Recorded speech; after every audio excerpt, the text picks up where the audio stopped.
Buenos días, a continuación les vamos a hablar sobre el narcotráfico en Colombia. Mi nombre es Natalia Claros Giraldo. Mi nombre es Natalia Caicedo. Adriana Rúa Urbano, somos del grado 11 de la institución educativa Winnipeg Charguayaco.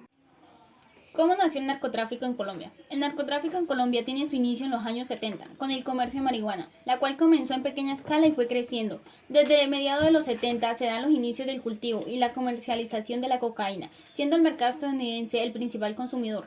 Los primeros grupos de narcotraficantes surgidos en Medellín y el centro del país fueron liquidados en guerras internas, pero en los 80 una nueva generación más violenta y más emprendedora, siendo sus principales exponentes Pablo Emilio Escobar, su primo Gustavo Gaviria, los hermanos Juan David, Jorge Luis y Fabio Ochoa Vázquez, Grisela Blanco y Pablo Correa Arroyave en Antioquia, Carlos Leder en Armenia, Gonzalo Rodríguez Gacha, los hermanos Miguel y Gilberto Rodríguez Orejuela. En Colombia inicia la guerra contra el narcotráfico el 30 de abril de 1984, fecha del asesinato del ministro de Justicia, Rodrigo Lara Bonilla, ordenado por el líder del cartel de Medellín. Lara venía denunciando actividades ilegales a raíz del descubrimiento del complejo cocalero de Tranquilandia el mes anterior. Razón suficiente para implementar de manera inmediata la ley de extradición contra los narcotraficantes, firmada por el gobierno de Julio César Turbay. Las leyes que se establecieron con el narcotráfico fueron 1920. La Ley 11 de 1920 no sanciona el tráfico o consumo, restricción de la libertad, sino con multas. 1928. La Ley 128 de 1928 establece sanciones representativas y posibilita el decomiso de las sustancias controladas. 1936. El Código Penal de 1936 sanciona con penas de arresto a quienes participen en elaboración, distribución, venta o suministro de sustancias narcotráficas. 1946. La Ley 45 de 1946 cambia la pena de arresto por prisión. 1964. Ninguna de estas leyes hasta el momento personalizaba el consumo, pero había un registro toximanos en las direcciones departamentales de higiene. En los años 50 se empieza a castigar el consumo de marihuana. El decreto 1669 de 1964 penaliza el consumo de cualquier sustancia estupefaciente. 1971.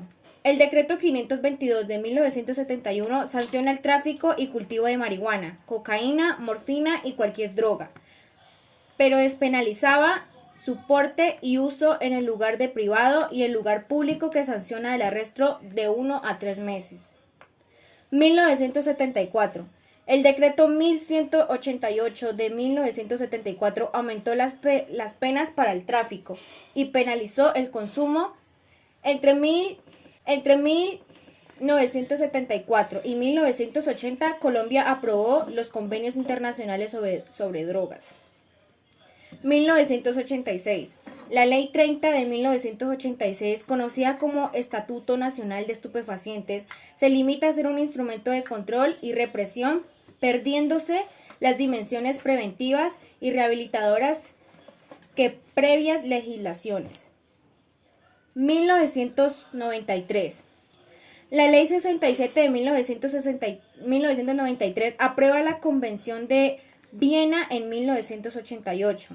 Tiene un alto valor simbólico por cuando el gobierno quiere mostrar que responde a los desafíos de las grandes narcotraficantes. 1994.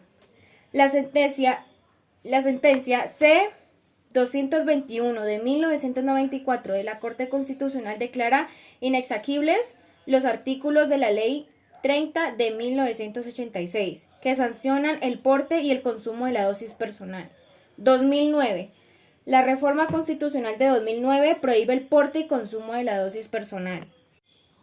La ley de extradición. En 1930 se firmó la Ley 15 del Tratado de Extradición entre la República de Colombia y los Estados Unidos mexicanos. ¿Pero qué es la extradición?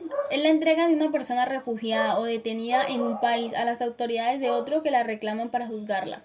Para proceder con la extradición, se necesita que la acción que se ha cometido sea un delito en ambas naciones. La orden se solicita por medio de los embajadores ante el Ministerio de Relaciones Exteriores, el cual pide al Ministerio de Justicia que verifique la documentación anexa. Tipos de extradición. De acuerdo con las circunstancias que rodean el trámite de extradición, esta se puede dar de las siguientes formas: activa y pasiva, reextradición, en tránsito, diferida y simplificada. Las guerras de carteles. El control de la distribución de cocaína en Nueva York desató una guerra entre los carteles de Cali y Medellín, dejando más de 100 muertos y cuantiosas pérdidas materiales. Nueva York era considerado por el cartel de Cali territorio exclusivo de ellos. A finales de los 70, debido a la excesiva oferta y la caída de precios, los dos carteles comenzaron a pelearse en el control de Nueva York.